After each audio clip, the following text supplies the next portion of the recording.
இந்த டிப்ரெஷன் அப்புறம் ஸ்ட்ரெஸ் இது ரெண்டையும் அக்குபஞ்சர் எப்படி பார்க்குது? இன்றைக்கு மருத்துவம் பார்த்தீங்க அப்படின்னா சில நோய்கள் வருவதற்கு காரணமே ஸ்ட்ரெஸ், டிப்ரெஷன் அப்படின்னு சொல்லி நம்மளை நகர்த்தி அழைச்சிட்டு போயிட்டு இருக்காங்க. ஆனால் காரணம் பார்த்தீங்க அப்படின்னா ஸ்ட்ரெஸ்ஸும் டிப்ரெஷனும் வரதுக்கு காரணமே நோய்கள் தான் அப்படின்னா எவ்வளோ பெரிய காமெடி இல்லைங்களா?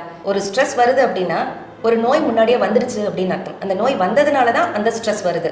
இன்னும் கொஞ்சம் சீரியஸாக புரிஞ்சுக்கணும் அப்படின்னா ஒரு குப்பையை கொண்டு போய் கொட்டுறீங்க ஒரு இடத்துல, குப்பையை கொட்டினதுக்கப்புறம் அந்த இடத்துல ஈ வருதா, இல்லை ஈ வந்ததுக்கப்புறம் அந்த இடத்துல தேடி கண்டுபிடிச்சி எங்கே ஈ மொய்க்குதுன்னு பார்த்துட்டு அங்கே கொண்டு போய் குப்பையை கொட்டுறீங்களா? யோசிச்சு பாருங்க. நம்ம குப்பையை கொட்டினதுக்கப்புறம் தான் அங்கே ஈ வருது இல்லையா? ஸோ உள்ள குப்பையை கொட்டிட்டோம், நிறைய நோய்கள் சேர்ந்துருச்சு, கழிவுகள் சேர்ந்துருச்சு, அதனால தான் டிப்ரெஷன் ஸ்டார்ட் ஆகுது.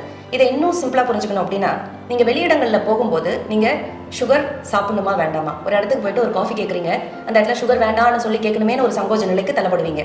அதே மாதிரி உங்களுக்கு தேவையில்லாத ஒரு உடல் வலி இருக்குது, உங்களால் ட்ராவல் பண்ண முடியல, ஏதோ ஒரு ஃபங்க்ஷன், முக்கியமான ஒரு ஃபங்க்ஷன் இருக்குது, உங்களால் போக முடியல, அப்படின்னா டிப்ரெஷன் வரும். அந்த டிப்ரெஷனால நோயா இல்லை நோயால டிப்ரெஷனா? உடல்ல வலி வந்திருக்கு, போக முடியல, அதனால டிப்ரெஷன் ஃபார்ம் ஆகுது இல்லையா? இது ஒரு விதமான டிப்ரெஷன். இந்த மாதிரி உடல்ல வர்ற நோய்களுக்கான டிப்ரெஷன் நிறைய. அதே இன்னும் சொல்ல போனா இந்த நோய் வந்துருமோன்னு ஒரு விஷயம் இருக்கு பாத்தீங்களா, அது இன்னொரு டிப்ரெஷன். இந்த மாதிரியான டிப்ரெஷன்ஸ் தான் நிறைய இருக்கு. மற்றபடிக்கு இந்த ஃபினான்ஷியல் டிப்ரெஷன்ஸ்லாம் டிப்ரெஷன் கிடையாதுங்க. ஃபினான்ஷியலா மாசம் பிறந்தா வாடகை கொடுக்கணும் தெரியும், மாசம் பிறந்தா ஸ்கூல் ஃபீஸ் கட்டணும் தெரியும், இதெல்லாம் தெரிஞ்ச விஷயங்கள் இல்லையா? தெரியாத விஷயத்துக்கு தான் டிப்ரெஸ் ஆவாங்க, தெரிஞ்ச விஷயத்துக்கு யாரும் டிப்ரெஸ் ஆக மாட்டாங்க. நம்மளால ஏன் தெரியாத விஷயத்துக்கு டிப்ரெஸ் ஆகிறோம்? அப்போ அதுக்கான பணத்தை தேடி ஓட வேண்டியிருக்கு, இதுக்கான பணம் சேர்க்க வேண்டியிருக்கு.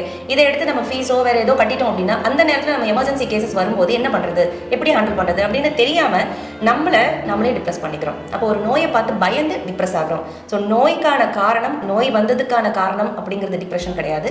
டிப்ரெஷன் வர்றதே நோயால தான். ஒன்று வந்துருமோன்னு பயப்படுறோம், இல்லை வந்ததை பார்த்து பயந்து இங்கே போக முடியலையே அங்கே போக முடியலையே அப்படிங்கிற அந்த டிப்ரெஷனுக்குள்ளே போகிறோம். ஆக மொத்தம் நோய் தாங்க டிப்ரெஷனுக்கான காரணமே. நோயை வெளியில் எடுத்துட்டோம் அப்படின்னா டிப்ரெஷன் போயிடும்.